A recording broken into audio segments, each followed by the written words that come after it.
हाय।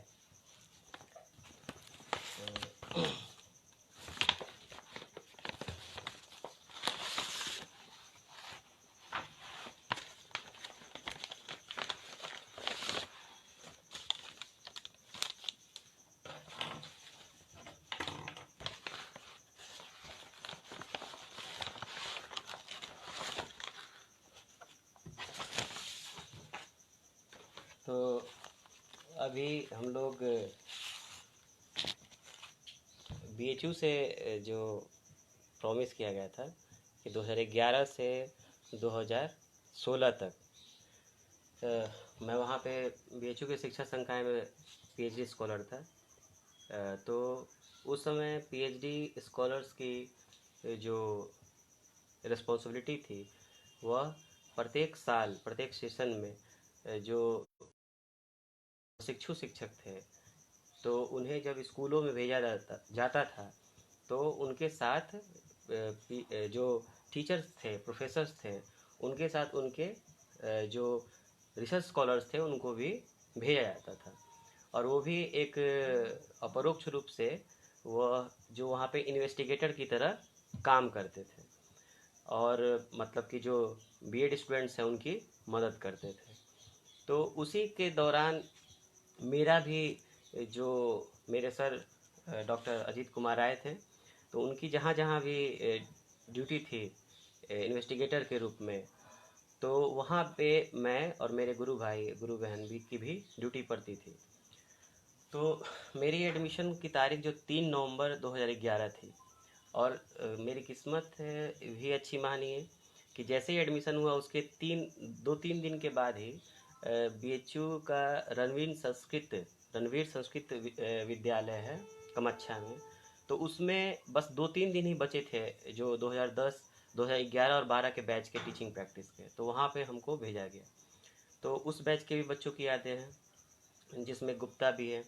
और उसके बाद प्रत्येक साल यानी कि 11-12 बैच में, 12-13 में, 13-14 में और 14-15 में और 15-16 में भी तो हम मेरे जो स्कूल्स थे, मतलब मेरी जहाँ ड्यूटी पड़ी थी वो थी रणवीर संस्कृत विद्यालय कमच्छा वाराणसी।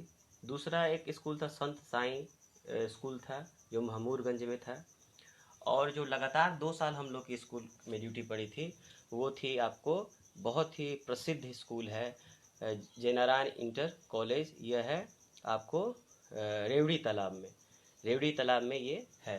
तो उस समय मैंने मतलब कि प्रयोग किया था क्योंकि मेरी पढ़ाई जो बीएड एमएड की है वो लवली प्रोफेशनल यूनिवर्सिटी से हुई है और मुझे इस बात का गर्व है कि वहाँ पे अगर थ्योरी को अगर ऐसे मान भी लिया जाए कि एवरेज पढ़ाई जाती थी, लेकिन मुझे लगता है कि बीएड और एमएड में जिस तरह प्रैक्टिस सेशन होने चाहिए, जिस तरह प्रायोगिक ज्ञान होना चाहिए, तो मुझे लगता है कि मेरे अपने पूरे एकेडमिक लाइफ में प्रायोगिक शिक्षा के तौर पे लवली में बेहतरीन हम लोग को ट्रेनिंग दी गई थी। उसी को लेकर के मैं बीएचयू में आया था और मेरी तरफ से अपनी तरफ से ईमानदारी रहती है कि मैं जो भी चीज़ सिखा रहा हूँ, एक शिक्षक का ये गुण भी होना चाहिए, जो भी सिखा रहा हूँ उसको आगे की तरफ प्रोवाइड कीजिए। तो मैंने एक उपाय निकाला और अभी भी रखता हूँ कि किसी भी सेशन में जो जिस इंटर्नशिप में बच्चे जाते हैं तो ट्रेनिंग के दौरान जो ट्रेनिंग ख़त्म होने वाली होती है, तो वहाँ सभी से जो मैं एक अनुभव के तौर पे मांगता हूँ कि और वहाँ पे एक ध्यान दीजिएगा, आप लोग इस चीज़ को प्रैक्टिस कर सकते हैं। क्या है कि सब बच्चों से कहिए सेशन ख़त्म होने वक्त क्लासरूम में भी कर सकते हैं, टीचिंग प्रैक्टिस में भी कर सकते हैं। सब बच्चों से कहिए कि कोई भी अपना नाम उस पर या कोई भी अपनी पहचान किसी कागज़ पे हो सके तो अपने तरफ से कागज़ प्रोवाइड कीजिए। कोई भी अपना जो नाम है, इंडिकेशन है, सेक्शन है या फ़ोटो है या कोई चिन्ह है, कोई भी उस कागज़ पे इंडिकेट नहीं करेगा कि वो कौन लड़का है, वो कौन लड़की है। और जो अपना अनुभव है अपने शिक्षक के प्रति, जैसे मैं अपने बारे में मांगता था कि पॉजिटिव और निगेटिव बातें बताइए, तो बिना पहचान के आप बिल्कुल खुले तौर पे अगर आपको बुरा भी अपने शिक्षक के लिए फील होता है कि मेरा शिक्षक जो है बायस्ड है, तो आप खुल के लिख सकते हैं। तो उसी से संबंधित ये जो सारे हैं, ये लगभग कई लेटर्स हैं, देखिए ये कई लेटर्स हैं, बहुत सारे हैं, ठीक है। तो उसी में से मैं चाहूँगा कि मैं आपसे रैंडम लिखे, सब तो पढ़ नहीं सकता हूँ और इसमें किसी का नाम भी नहीं मिलेगा आपको। तो ये बीएचयू के सब लेटर्स हैं जो फीडबैक के तौर पे हैं। अब एक बीएड प्रशिक्षु या जो मेल स्टूडेंट है या फीमेल स्टूडेंट है अपने शिक्षक के बारे में क्या सोचता है, यह इस लेटर्स में आप देख सकते हैं, क्योंकि किसी का नाम इसमें है नहीं तो खुल के लिखे हैं लोग। तो मैं वही कल पढ़ रहा था तो सोचा कि इस पे वीडियो क्यों नहीं शेयर किया जाए, सबको यादें ताज़ा होगी। उसमें एक जो है, ये जो है कागज़ जो है, ये मैं गर्व से कह सकता हूँ कि शायद पूरे इंडिया में, मतलब मैं गलत हो सकता हूँ, कि पूरे इंडिया में किसी टीचर पे किसी लड़के ने लेसन प्लान नहीं बनाया होगा। यह लेसन प्लान मेरे बनाया गया है, इसको मैं शेयर करूँगा मैंने आखिरी में कि इसमें क्या लेसन प्लान बनाया है। ये मेरे पे इस लेसन प्लान का टॉपिक है आशुतोष कुमार राणा, ठीक है। तो इसको मैं पढ़ूँगा, साइड करता हूँ, बाकी रैंडमली चूज करता हूँ, ठीक है, कोई प्लानिंग नहीं है। तो इतने सारे जो लेटर्स हैं, बहुत सारे हैं इसमें, तो इसमें मैं रैंडमली एक चूज करता हूँ कि एक स्टूडेंट अपने टीचर के बारे में क्या सोचता है, ठीक है। इसको मैं निकालता हूँ, 2 निकले।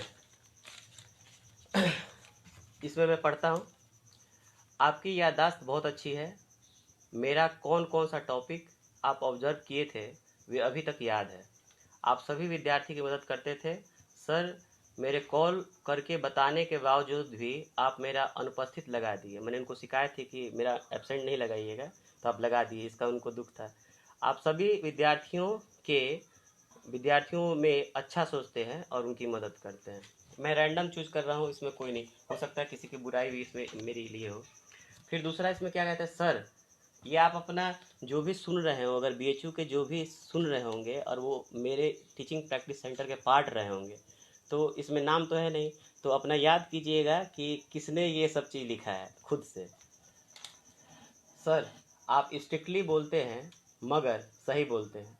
अगर किसी को डांटा भी था तो बेवजह नहीं। स्टार्टिंग में राउंड लगाते थे क्लासेस के, बट अब नहीं।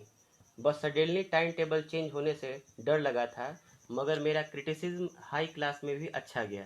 सर, बस सडनली टाइम टेबल ना चेंज किया होता तो और अच्छा जाता। तो इससे हमको शिक्षा मिलती है कि टाइम टेबल को चेंज करने वक्त पे बच्चों को पहले से ध्यान देना होता है।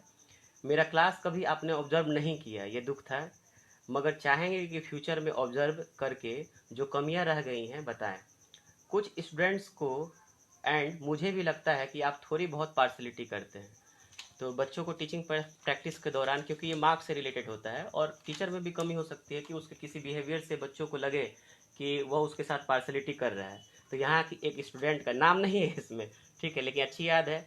इसमें उसकी शिकायत है कि कुछ स्टूडेंट्स को लगता है ऐसा कि आप थोड़ी पार्शलिटी करते हैं। तो हर एक टीचर, जो अभी टीचर भी सुन रहे होंगे, तो उनको भी ये ध्यान देना चाहिए कि अपने किसी व्यवहार से वो बच्चों को पार्शलिटी न लगे। फिर से मैं इसमें रैंडमली चूज करता हूँ, 10 लेटर पढ़ूंगा, ठीक है, ठीक है। ये 2 लेटर फिर निकल के आए। आप जो भी सुन रहे होंगे अपना इसमें लेटर देखिएगा, सबकी नहीं पढ़ सकता हूँ, रैंडमली चूज कर रहा हूँ, किसी के साथ पार्शलिटी ना हो। जब शिक्षण कार्य शुरू हुआ और मुझे अपना क्लास चेंज करवाना था, आपने नहीं किया, तो मुझे लगा कि आप एक अच्छे शिक्षक या अच्छे व्यक्ति नहीं हैं, क्योंकि आप किसी की भावना समझते ही नहीं। लेकिन मैं गलत था, क्योंकि अगर मैं बड़ी कक्षा में ही पढ़ाता तो वह रोमांचकारी अनुभव नहीं मिलता जो छोटी कक्षाओं में मिला। अपने अनुसार तो सभी चलते हैं, नियमानुसार चलना और कार्य करना महत्वपूर्ण होता है, और इसी से व्यक्ति की योग्यता और असली परख होती है। ये बातें मैंने आपसे सीखी, में अच्छा रहा, क्योंकि आप किसी का गलत नहीं बल्कि सबका सुधार करना चाहते हैं। I am really thankful to you. अब किसने लिखा है मुझे पता नहीं है, लेकिन मैंने सबका लेटर इसको संजो के रखा हुआ है अपने पास। अब निगेटिव पॉजिटिव पॉइंट के एक और किसी ने लिखा हुआ है, किसी ने मोटिवेट करने वाले हैं आप, अट्रैक्शन करने की क्षमता आप में अधिक है। लास्ट डे आप जब लेक्चर कम डेमोस्ट्रेशन स्पीच दिए थे, बहुत ही अच्छा लगा मुझे। अगर ये आप प्रैक्टिस टीचिंग से पहले करते तो हम लोग शायद बहुत अच्छा कर सकते थे। देखिए, हर एक की अपनी जो लिमिटेशंस होती है। मैं जब भी किसी को मौका मिला है या जो भी कोई चीज़ को सीखना चाहा है, तो मैं कभी किसी के लिए मना नहीं किया हूँ, ठीक है। वहाँ मैं एक रिसर्च स्कॉलर था, जो जब भी मुझे चांस मिला मैंने अपने तरफ से आपको सिखाने की कोशिश की। निगेटिव पॉइंट क्या है मेरा, आप मेरे क्लास में ऑब्जर्वेशन के लिए नहीं आए, इससे मैं दुखित हूँ। ये किसी ने लिखा हुआ है, ठीक है। अब मुकेश, रजत, ठीक है, फिर से रैंडम सिलेक्शन करते हैं। इसमें मैं एक चीज़ याद करना चाहूँगा, जयनारायण इंटर कॉलेज एक है, ये आपको रेवड़ी तालाब में, बनारस में ही है। तो उसमें उसकी एक याद है कि बीएचयू में मैं जिस भी टीचिंग प्रैक्टिस सेंटर पे गया तो मैं अपने आप को भाग्यशाली मानता हूँ। क्यों? क्योंकि लवली में मैंने प्रोफेशनल ट्रेनिंग ली, लेकिन बीएचयू में जो भी बच्चे बीएड में आते हैं, मैं वाकई में बोल रहा हूँ, तो वो बीएससी लगभग ज़्यादातर लोग बीएचयू से ही आते हैं या एमएससी आते हैं। तो बहुत सारे मामले में उनकी कंटेंट नॉलेज मैंने देखी कि बहुत सारे टीचर से भी ज़्यादा थी, जो किसी स्कूल में सब्जेक्ट को पढ़ाते हैं, जैसे फिजिक्स हो गया, केमिस्ट्री हो गया, हिस्ट्री हो गया, इंग्लिश हो गया। तो उन बच्चों से कंटेंट को देख करके लगता था कि ये बच्चे कितने टैलेंटेड हैं। और उस कंटेंट का जो उनका डिस्ट्रीब्यूशन था, उनका जैसे अरेंजमेंट था, लेसन प्लान, उसमें मैं बहुत रिजिड तरीके से कहता था कि तुमको ऐसा करना है। इसके पीछे बस एक ही उद्देश्य था कि जो कंटेंट जिसका अच्छा है, जिसकी नॉलेज अच्छा है, वो एक बेस्ट टीचर के तौर पे उभर के सामने आए। तो उसमें बहुत सारी यादें भी हैं, जैसे कि नाम किसी का लेना सही नहीं रहेगा, लेकिन जैसे कि जनरायन इंटर स्कूल में एक लड़का, जैसे कि, तो उसमें बहुत सारे चेंजेज आए थे, लेकिन उसने लेसन प्लान नहीं बनाना सीखा, ठीक है। लेकिन तब भी 7-8 दिन, 9-10 दिन के बाद उसने टीचिंग एड, अच्छा है नहीं, लेकिन तब भी उसने बनाया। अभी एक जैसे कि एक एक से एक वाक़या से मैं अभी भी दुखी होता हूँ। जैसे कि एक बहुत ही टैलेंटेड स्टूडेंट है, और एक भारत के बहुत अच्छे इंस्टीट्यूट में वो अभी कोचिंग में, मेडिकल कोचिंग में पढ़ाता भी है, और वो आईआईटी का प्रोडक्ट है। तो उसका मुझे उस चीज़ का अभी भी थोड़ा दुख लगता है। वैसे मैं उसी दिन उसके हॉस्टल में जाकर उसको समझाने की कोशिश किया था। तो वो बहुत ही टैलेंटेड था, लेकिन अपने जीवन से निराश था। तो हर एक चीज़ में निगेटिविटी भर गई थी। लेकिन जब उसने धीरे धीरे बनाना शुरू किया लेसन प्लान और टीचिंग प्रैक्टिस, तो मतलब कि उसमें बहुत ग्रोथ हुआ और पॉजिटिविटी जगी। और यहाँ पे ध्यान देना चाहिए, किसी भी टीचर को उसके बच्चे सेशन में अगर इस बात के लिए गलत समझें कि एक टीचर उस पर कड़ाई कर रहा है या उसे नई चीज़ों को सिखाने के लिए कह रहा है, ठीक है, तो बच्चों के नज़र में आप अच्छे बनने की कोशिश न कीजिए। क्योंकि आप जानते हैं कि वो जो भी आप काम कर रहे हैं या कड़ाई कर रहे हैं या उनको जो नई नई चीज़ें सिखाने की कोशिश कर रहे हैं, तो उसमें आप गलत नहीं हैं। हेलो मालविका। तो तो उसमें आपको ये जानने की ज़रूरत है कि आप हमेशा एक टीचर के तौर पे बिल्कुल अनबायस्ड होकर के जो भी अपने बीएड का सिलेबस है और जो भी आपने सीखा है, जो आपके टीचर्स ने आपको सिखाया टीचिंग प्रैक्टिस के दौरान, तो उसको आगे कन्वे कीजिए। अगर आपके कन्वे करने में ईमानदारी होगी, तो जब सेशन ख़त्म होगा या टीचिंग प्रैक्टिस ख़त्म होगी, तो उस समय का जो माहौल होगा वो बहुत ही अच्छा पॉजिटिव माहौल होगा। फिर से कोई लेते हैं, कोई एक रैंडम लेते हैं लेटर। हाँ, इनमें शिकायत और पॉजिटिविटी देखिए। मुझे आपका नेचर अच्छा लगा, यही आपका पॉजिटिव चीज़ है, लेकिन नेगेटिव चीज़ें ज़्यादा हैं, मैंने ऑब्ज़र्व किया। जैसे कि आप सिर्फ कुछ लोगों का ऑब्ज़र्व ही किए, सबका नहीं किए। आपका किसी खास लोगों के प्रति रवैया अलग था और किसी के साथ अलग था। ये सारे लेटर्स एक टीचर के लिए बहुत कामयाब चीज़ हो सकते हैं, क्योंकि इसमें किसी का नाम नहीं है, बच्चे ने खुल करके एक टीचर के बारे में निगेटिव और पॉजिटिव बताया है। तो ये आप अपने क्लास में आप इसको अप्लाई कर सकते हैं। मुझे लगता है कि इसका बहुत बड़ा फ़ायदा होगा, क्योंकि हम लोग नहीं चाहते हुए भी बहुत सारी चीज़ें ऐसी होती है। कोई टीचर किसी स्टूडेंट्स का बुराई नहीं चाहता है, ये मैंने अनुभव किया हुआ है। कोई भी टीचर, चाहे वो कितना भी समाज के नज़र में बुरा हो, लेकिन उसका व्यवहार बच्चों तक कैसे पहुंचेगा जब वो उससे जुड़ने की कोशिश करेगा। तो इन सभी लेटर से जो अभी सुन रहे हैं, जो टीचर पहले के हैं, चाहे आज के हैं, चाहे बनेंगे, तो इसमें जो लिखी हुई बातें हैं उसको फॉलो कर सकते हैं कि किसी बच्चों को क्यों आखिर ऐसा लगता है कि टीचर उसके प्रति खास रवैया नहीं रखता है या अच्छा रवैया नहीं रखता है, ठीक है। तो हाँ स्वाति, तुम माइक्रो टीचिंग में थी और मैंने तुमको बहुत परेशान किया था ठीक है। तो आपका किसी खास लोगों के प्रति रवैया अलग था और किसी के साथ अलग था, कृपया इसे सुधारें सर। मंडे वाली गलती के कारण ही हम लोगों पर सर नाराज हुए थे, जिसमें आपका भी योगदान ज़्यादा था, जबकि ग्रुप लीडर ने हम लोगों से कोई परामर्श नहीं लिया था। इसमें सिर्फ आप दोनों लोग ही शामिल थे, ठीक है। ग्रुप लीडर के साथ कृपया इसे साथ मत कंट्रोल करिएगा, ये मेरी प्रार्थना है। कभी आप हमसे मिले तो मैं आपके बारे में और बता सकता हूँ। तो इन सारे लेटर्स में किसी का नाम नहीं मिलेगा आपको, लेकिन एक विद्यार्थी का के अंदर क्या भावनाएं हैं टीचर के प्रति, या अगर दोनों टीचर और विद्यार्थी किसी जगह पे किसी खास पर्पज से सामूहिक रूप से इकट्ठा हुए हैं और अपना वर्क कर रहे हैं, तो इन सारे लेटर से आप किसी विद्यार्थी के मन को जान सकते हैं और उसमें सुधार कर सकते हैं। जैसे कि एक छोटा सा ये 5 पॉइंट्स में है।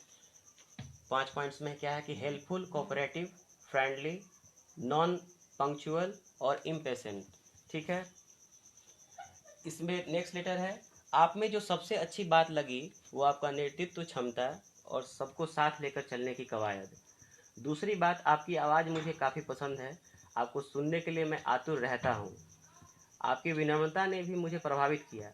आपकी विनम्रता पे एक शेर है, विद्यार्थी शेर भी लिखते हैं अपने सर के लिए। जो आला जर्फ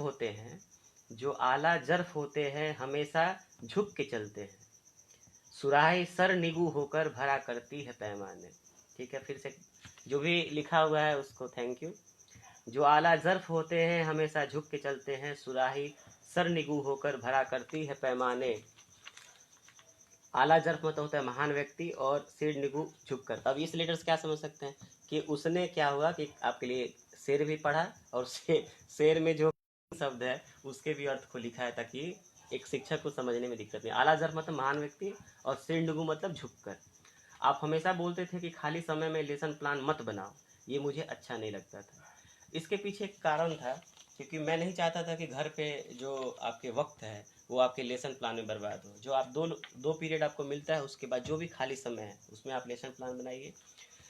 अब जो सबसे इंटरेस्टिंग चीज़ है कि एक टीचर, अब जो भी लिखा हो, राइटिंग तो बहुत छोटी छोटी है, इसमें मैं नहीं कर सकता हूँ, लेकिन अगर किसी के लाइफ में किसी बच्चे ने उसके लिए लेसन प्लान बनाया है एक टीचर के लिए, तो मेरा ये अनुभव पहली बार है और मैंने कभी नहीं सुना है कि किसी भी लेसन प्लान किसी भी टीचर पे विशिष्ट और सामान्य उद्देश्य यानी कि जनरल ऑब्जेक्टिव और स्पेसिफिक ऑब्जेक्टिव के साथ किसी स्टूडेंट्स ने किसी बच्चे सर के लिए तो बनाया है। हेलो निर्मल, ये तो अब देखिए इसको मैं शेयर कर रहा हूँ। ठीक है, यह लेसन प्लान है और पूरा फॉर्मेट में है, पूरी फॉर्मेट में लेसन प्लान है जैसा होना चाहिए। HW भी दिया गया है, ये इसमें HW भी दिया गया है। तो देखिए मेरा इंटरप्रिटेशन, मैं विषय वस्तु अगर बनता हूँ, यानी एक शिक्षक विषय वस्तु बनता है, तो उसके बच्चे उसका लेसन प्लान उस पर कैसे बनाते हैं। दिनांक 25/11/2014, विषय आशुतोष कुमार राणा जी, कक्षा B.Ed, कालांश को माना गया 0 कालांश। प्रकरण क्या है, आशुतोष राणा की अच्छाई तथा बुराई। ये देखिए कितना क्रिएटिव है, जब लिखने के लिए छूट दिया गया कि अगर आपको नाम नहीं लिखना है, कोई पहचान नहीं देनी है, और अपने टीचर के बारे में या मेरे बारे में जो भी आपका अनुभव अच्छा बुरा हो उसको ओपनली लिखिए। तो ये देखिए क्रिएटिविटी तो है, एक स्टूडेंट ने क्रिएटिविटी तो दिखाई है। अब उसमें आप बुराई अच्छाई नहीं ढूंढिए, उसको देखिए कि उसके मन में क्या है। तो शिक्षण विधि उसने क्या यूज किया हुआ है कि प्रोबिंग क्वेश्चंस है, probing skills of probing question सब लोग जानते हैं। समान उद्देश्य क्या है, पूर्ववत। विशिष्ट उद्देश्य क्या है, विशिष्ट उद्देश्य ध्यान दीजिएगा। पहला विशिष्ट उद्देश्य है विद्यार्थी आशुतोष राणा के व्यवहार का प्रत्यास्मरण कर सकेंगे, रिकॉल कर सकेंगे। दूसरा क्या है, विद्यार्थी आशुतोष राणा के व्यवहार में अंतर बता सकेंगे।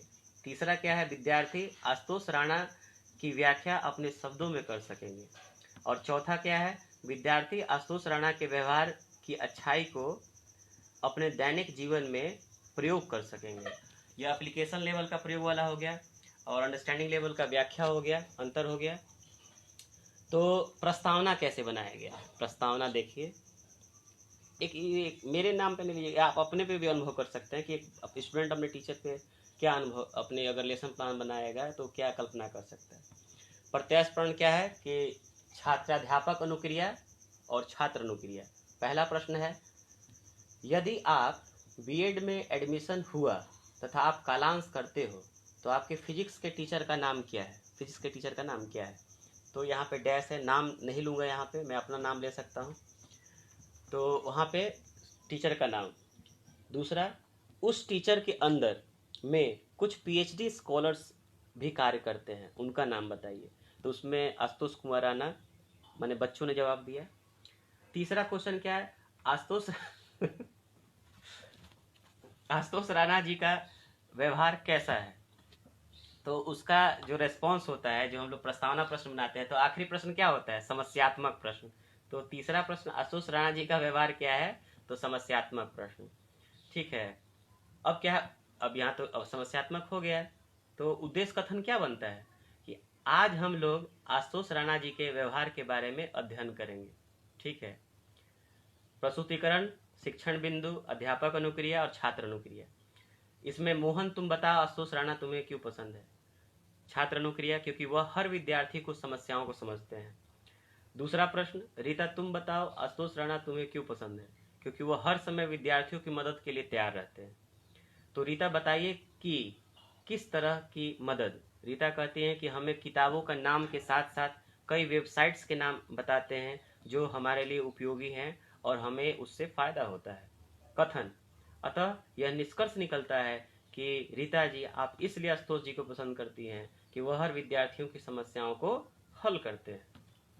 प्रश्न फिर से दूसरे स्टूडेंट से, यानी पंकज से, आशुतोष राणा जी आपको क्या क्यों पसंद लगते हैं? दूसरा, वो हमेशा मेरे ईमेल का जवाब देते हैं तथा कुछ ऐसे वेबसाइट्स या टॉपिक्स का नाम बताते हैं जो मेरे लिए उपयोगी सिद्ध हो। कथन, इससे यह सिद्ध होता है कि आशुतोष राणा जी का व्यवहार बहुत अच्छा और बहुत सुशील है। ठीक है, अब नेक्स्ट बम फोड़ देखिए बम कैसे फोड़ते हैं बच्चे। अब फिर से नेक्स्ट रेस्ट के बाद टॉपिक है कि बुराई। शिक्षण बिंदु क्या है? अच्छाई हो गया, अब बुराई। फिर से प्रश्न बनेगा क्योंकि स्किल्स का नाम क्या है? स्किल ऑफ प्रोबिंग क्वेश्चंस है। हेलो मैम, तो पहला प्रश्न है, मनीष ये बताओ कि आपको आशुतोष राणा कैसे लगते हैं? छात्र अनुक्रिया, मैं बीएड कर रहा हूँ, वह जब मेरी कॉपी चेक करते हैं तो वह मेरी कॉपी पर पहले बुराई लिखते हैं और बाकी बाद में 2 अच्छाई लिखते हैं। वह जो बुराई लिखते हैं ना, वह दोनों अच्छाई को दबा देता है, जिससे कई विद्यार्थी दुखी होकर टूट जाते हैं ठीक है, एक छात्र का दर्द है।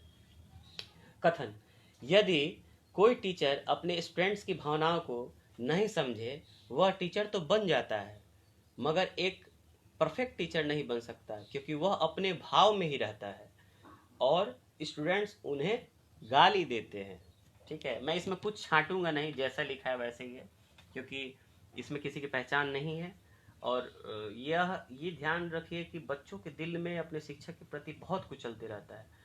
एक आदर है तो आदर तो ठीक है, लेकिन जो किसी बच्चे के अंदर में, किसी स्टूडेंट के अंदर में अगर कोई भी दुख है और वो आपसे शेयर नहीं कर पा रहा है, तो वह शिक्षक और स्टूडेंट्स के बीच के संबंध को बहुत प्रभावित करता है। और याद रखिए कि शिक्षक के द्वारा जो भी सामान्य उद्देश्य और विशिष्ट उद्देश्य बनाए जाते हैं, वह विद्यार्थियों के व्यवहार में परिवर्तन के लिए ही बनाए जाते हैं। तो अगर विद्यार्थी दूरी रखेगा आपसे, मतलब कि आत्मिक दूरी, और केवल आंख से आपको देखते रहेगा, हाँ हाँ मिलाते रहेगा, तो समझिए कि आपके विशिष्ट उद्देश्य क्या है, पूर्ण नहीं हो पाएंगे अच्छे तरीके से। तो यहाँ पे अगर एक बच्चे को ऐसा लगा है कि 2 अच्छाई लिखते हैं, लेकिन जो आपकी कमेंट है वो बुराई जो आप लिखे रहते हैं, वो बुराई नहीं होता है, वो आप में इम्प्रूव के लिए फीडबैक होता है। अगर आप अब तो बहुत आप लोग बड़े हो गए होंगे, तो वो फीडबैक होता है, तो वो आपके सुधार के लिए होता है। ठीक है, तो बच्चों से देखिए, आज के ज़माने में जो है ना, सबसे बुरी बात क्या हो रही है, प्रोफेशनलिज्म के नाम पे, प्रोफेशनलिज्म जो है, मैं उसे बहुत ही आइडियल वर्ड मानता हूँ, लोग इसको बदनाम करते हैं। एक प्रोफेशनल व्यक्ति अपने चाहे हुए, जो चाहता है जिस जॉब करने के लिए, जब जीता है, वही प्रोफेशनलिज्म है। बाकी तो जॉब है या फिर ऑक्यूपेशन है। तो मतलब कि अगर बच्चे परफेक्ट टीचर की मांग करते हैं, उनके दिमाग में ये है कि सबसे बात करें टीचर, सभी बच्चों को एहसास होना चाहिए कि हमारे जो टीचर हैं वो हमसे बात करते हैं, हमको, मेरे को ख्याल रखते हैं। चाहे वो क्लास का, जो आपके नज़र में, आपके क्लास में जो सबसे गधा भी लड़का हो या लड़की हो, जो मैंने, अब हमारे मन में हम लोग बोलते हैं ना टीचर, क्या बहुत गधा लड़का या लड़की, तो ऐसा नहीं है। जो हम लोग के बीएड का जो फिलोसफिकल, साइकोलॉजिकल और सोशियोलॉजिकल सिद्धांत है, वो क्यों हम लोग पढ़ते हैं? केवल पास करने के लिए तो नहीं पढ़ते हैं, या फिर बाद में टीचर बनते हैं तो केवल जॉब के लिए तो नहीं पढ़ते हैं, उसको इम्प्लीकेशन के लिए पढ़ते हैं। तो अगर हमारे क्लास का ये, अगर हमको पता है एक टीचर के तौर पे कि हमारे क्लास का ये विद्यार्थी है जो बहुत कमज़ोर है, तो उसके लिए बहुत सारे मेथड है, मास्टरी लर्निंग है, मेथड है, सब कुछ। लेकिन किसी भी बच्चे को उसके खुद से एहसास कराइए कि अगर वो 40% के लायक है, अचीवमेंट के लायक, तो वो 40% में मोटिवेटेड रहे कि मैं 40% वाले जो एग्ज़ाम्स हैं, एंट्रेंस हैं, चाहे ये जो भी चीज़ सफलता है उसको मैं अपने बल पे मैंने पा लूँ। वो ये मत नहीं सोचते रहे कि हम 60% के बच्चे के साथ कंपेयर अपने आप को वो करता रहे और ज़िंदगी वो उसकी फेल्यूर साबित हो जाए। ठीक है, तो वो कौन एहसास कराएगा? ये टीचर ही ना। जो लास्ट बेंच सॉरी जो लास्ट बेंच वाले बच्चे हैं, जो लास्ट बेंच वाले सॉरी जो लास्ट बेंच वाले जो बच्चे हैं, वो अपने आप को क्या क्या महसूस करते हैं? वो अपने आप को क्या महसूस करते हैं? सॉरी, रुक जाइए एक मिनट।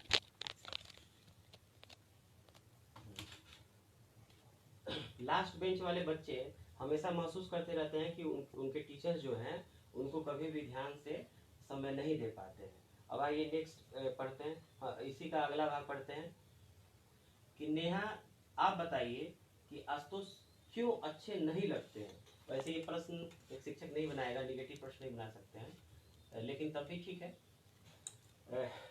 नेहा ये बताइए कि आपको आशुतोष राणा क्यों अच्छे नहीं लगते हैं? क्योंकि वह पहले सबको रुला देते हैं और फिर उसे हंसाते हैं। कथन लास्ट में, जो रुलाकर हंसाए वह व्यक्ति दुनिया का सबसे बुरा आदमी होता है। ठीक है, इसमें यह कथन निकला कि आशुतोष राणा कुछ बातों में अच्छे हैं। कौन सा ये जनरलाइजेशन पार्ट है, किसी लेसन प्लान का जनरलाइजेशन पार्ट है। इससे यह कथन निकला कि आशुतोष राणा कुछ बात में अच्छे हैं मगर उनमें बहुत सारी बुराइयां हैं जो उनके सहपाठी भी अच्छी तरह जानते हैं। पुनरावृत्ति कि तुम बताओ कि आशुतोष राणा में क्या अच्छाई है और नेहा तुम बताओ कि आशुतोष राणा में क्या बुराई है। तो ये एक लेसन प्लान एक शिक्षक के बच्चे बना सकते हैं। और ये जो तरीका मैंने आपको अभी बताया, ये जो शेयर कर रहा हूँ, ये लगभग हमको लगता है 100 से ऊपर लेटर्स हैं अलग अलग बैच के, सभी को कहता था और सबसे लिया भी, और अभी तक मैंने सभी लेटर्स को सुरक्षित रखा है। ठीक है, इसी में आगे मैं चलता हूँ, एक रैंडमली लेता हूँ कोई भी, या आखिर में ये 4 लेटर पढ़ते हैं और उसके बाद कुछ अगर याद इस बीच में आ जाता है। बोलने के वक्त मैं प्लानिंग नहीं करता, फीलिंग्स में क्या प्लानिंग करनी है। फीलिंग्स शेयर करने में प्लानिंग करने लगे तो फिर उसमें मैनिपुलेशन होने लगता है, बनावटीपन आने लगता है। बस टॉपिक समझ में आया कि हाँ ये जो लेटर्स है उसके आधार पे शेयर करना है, बस जो आए मन में उसको शेयर करना चाहिए। देखिए इसमें क्या है, इंग्लिश में लिखा हुआ है, honourable sir your behaviour towards me is very good. You tried your best to provide the correct information to us. Your statement in the end at a comment every day was making us aware about our next procedure or problem. You behaved with us as an elder brother. You kept on providing the informations by time and time. You helped us to make us regulated. You help us to make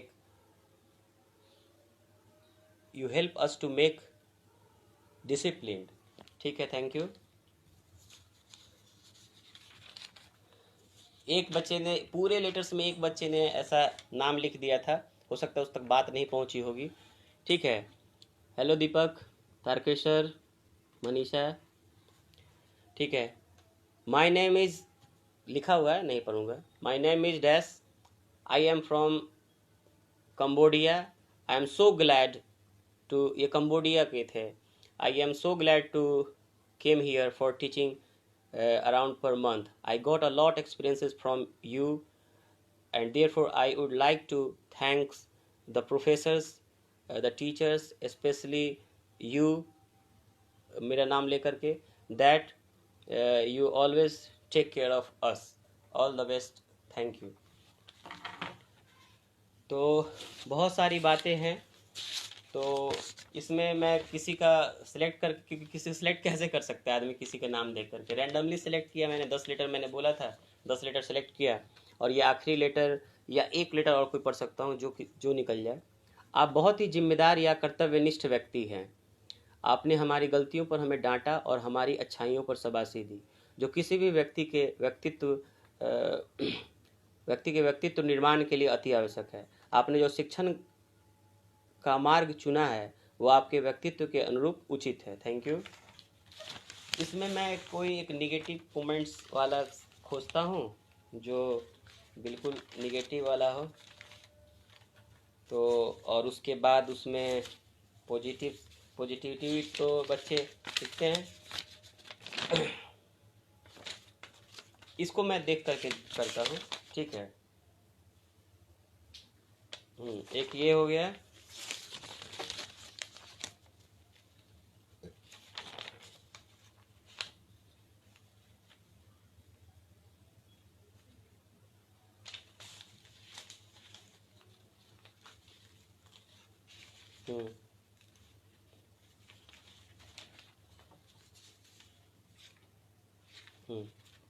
ठीक है, ये बस ये आखिरी के 4 letter पढ़ते हैं, ठीक है।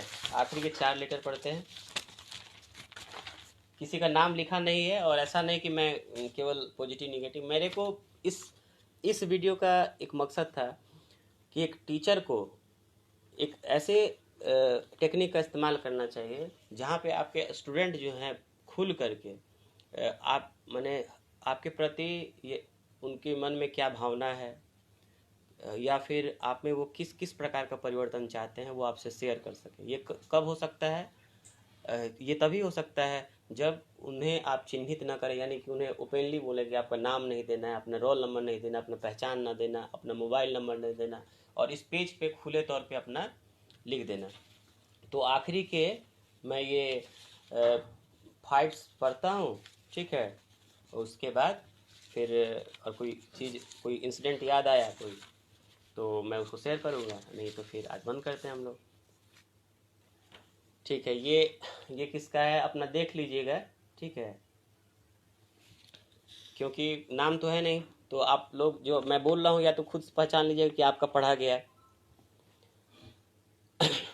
रेस्पेक्टेड आशुतोष राणा सर, गुण क्या है और अवगुण क्या है? गुण में क्या है? अनुशासित शिक्षक, बुद्धिमान है, एक अच्छे निरीक्षक है, अच्छे शिक्षक होने के साथ साथ अच्छे मित्र भी हैं। हर एक टीचर को वैसे परिभाषा भी दी गई है ना कि teacher is a guide, friend and philosopher. ये तीनों जो रोल है आप अपने अपने हिसाब से समय समय पे एक टीचर को निभाना चाहिए, और इनको नहीं निभाने के कारण ही जो टीचर और स्टूडेंट्स के बीच का रिलेशनशिप बढ़ता जा रहा है, वो जो नए समाज का निर्माण हो रहा है वह इम्प्रैक्टिकल है, अच्छा नहीं है। तो इसमें क्या है, एक लेटर मैं पढ़ता हूँ किसी का, तो जैसे इसमें क्या है, इसमें लिखा है पहला अनुशासित शिक्षक, बुद्धिमान है, एक अच्छे निरीक्षक है, अच्छे शिक्षक होने के साथ साथ अच्छे मित्र भी हैं, क्योंकि आपका व्यवहार काफ़ी जगह मित्रवत लगता है। पढ़ाई की जगह पढ़ाई और मजाक की जगह मजाक, इन दोनों को कभी आपस में मिलने नहीं देते। लेसन प्लान में कमेंट बहुत छोटे छोटे अक्षरों में लिखते हैं। दोष में क्या लिखा गया है, लिखा हुआ है, ठीक है। तो अगर आप लोग में से जो बीएड किए थे, अगर आपने एमएड किया और कभी किसी कॉलेज में अगर एहसास हुआ होगा कि एक अच्छा टीचर की शिक्षण में कि अगर आप लेसन प्लान रात को जग जग के बना रहे हैं और मेहनत से बना रहे हैं तो उसका इन्वेस्टिगेशन होना चाहिए ना, उसकी काट छाट पोस्टमार्टम होनी चाहिए। तो जितना आपके लेसन प्लान में कमेंट ज़्यादा आता है, जैसे हम लोग के टाइम में लवली में तो समझ लीजिए कि पूरा बहुत बुरी हाल थी, लाल लाल लाल केवल लाल ही लाल करते थे, और उसके बाद खाली आपको फीडबैक मिल रहा है, ये तो और अच्छी बात है कि अगर आपके लेसन प्लान में जो है वो बहुत अच्छी बात है। उस समय तो वो आपके मार्ग को लगता है कि अगर हम सीखने आए हैं, ठीक है, आगे के जो भी जॉब्स हैं वो नॉट, ठीक है। यह संत साई शिक्षण संस्थान का लिखा हुआ है, 30 नवंबर 2012 को लिखा हुआ है, यह इंग्लिश में लिखा हुआ है, ठीक है। उसी को पढ़ूंगा वैसे ही, ठीक है, मैनिपुलेट कुछ नहीं करना है। और ये किसने लिखा है ये भी पता नहीं है, जो सुन रहे होंगे जिसने लिखा होगा या लिख तो वो अपना समझ लेंगे।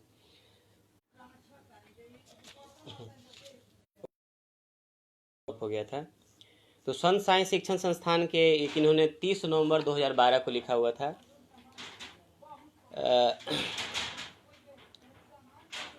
सन साइंस शिक्षण संस्थान is my school, shared my 20 days with my students and teachers.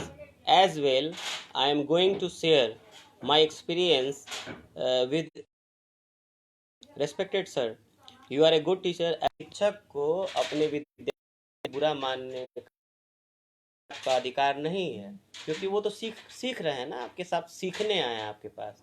ठीक है, तो very sorry that I thought that you, but इनके क्या ऐसा आया था, हेलो विनय, मन में क्या ऐसा आया था कि निगेटिव थॉट्स आया था, उसके ये reason sir only because of you, नाम लिया 2-3 लोग का,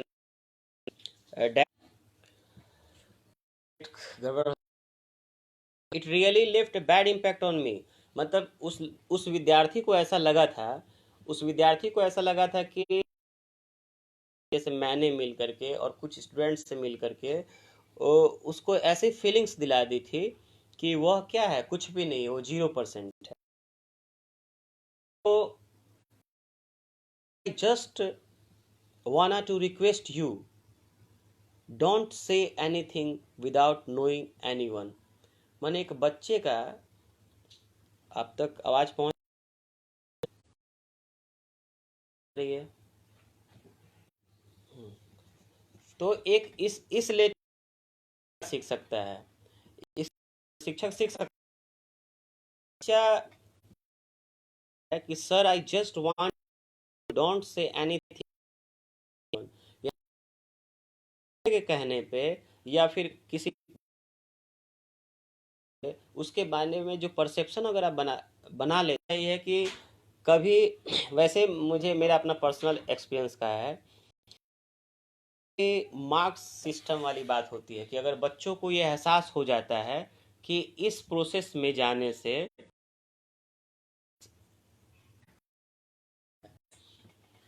उनका मीडियम जो था, जब मतलब जिस मीडियम से वो पढ़ के आए रहते थे पहले, मैट्रिक, इंटर या बीएससी, तो हिंदी और इंग्लिश दोनों हो सकता था। तो मैंने ये देखा कि इंग्लिश मीडियम वाले बहुत सारे स्टूडेंट्स ऐसे थे, क्योंकि आपको जो ट्रेनिंग पे जाना होता था वो सरकारी स्कूल मैक्सिमम मिलता था, और वहाँ बच्चे क्या हिंदी में समझते थे या फिर नोट्स बनाते थे वहाँ के, मतलब जिस स्कूल के बच्चे, तो आप वहाँ इंग्लिश नहीं ना पढ़ा सकते हैं। तो 2-3 जैसे सन साइंस स्कूल, जेनाराइन स्कूल में बहुत सारे ऐसे बच्चे थे जो ऐसा सोचते थे कि नहीं, मैं जो बनाऊंगा या बनाऊंगी वो इंग्लिश में ही बनाऊंगी, क्योंकि मैंने कभी हिंदी, मैं भले उन लेसन प्लान तो कि नहीं, इस बात को बच्चों ने बुरा भी माना कि शासन किसी भी चीज़ को बहुत अच्छे से समझाते हैं। सर आपने जो टाइम टेबल बनाया था उसके कारण हमें हिंदी सीखने को मिला।